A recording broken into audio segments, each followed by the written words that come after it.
Want to watch something cool?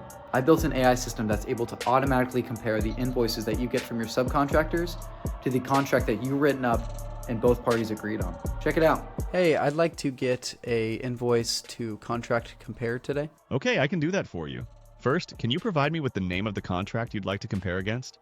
Also, what is the name of the invoice you want me to check? It should be the plumbing contract agreement, and then the invoice should be the Winokur plumbing invoice. Okay, I have the plumbing contract agreement and the Winokur plumbing invoice. Give me a moment while I check if the invoice aligns with the contract. Okay, so the invoice check is complete.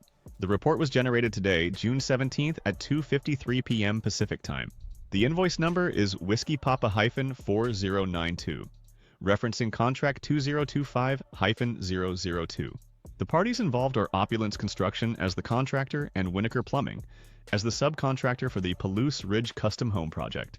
The contract terms include a 10% retainage, net 30 payment terms, progress payments, schedule of values buckets, and a lien waiver requirement for payment.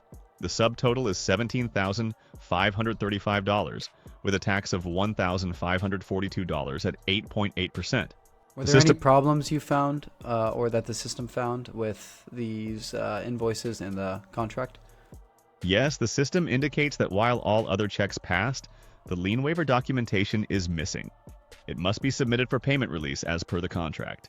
The next action is to approve the invoice for payment, but only once the required lien waiver forms are submitted as per contract Exhibit Charlie. The coolest part is once you're done talking with the agent, it actually prepares a written analysis of the invoice to contract comparison and stores it in your Google Drive automatically.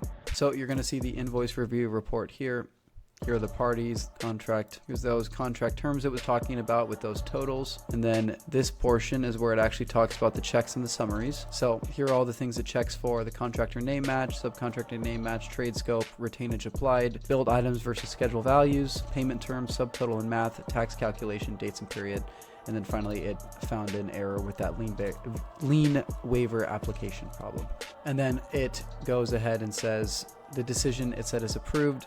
You can hold the payment until it submits the required lien waiver application forms. If you want to watch more about this system, you can go ahead and check out the long form video.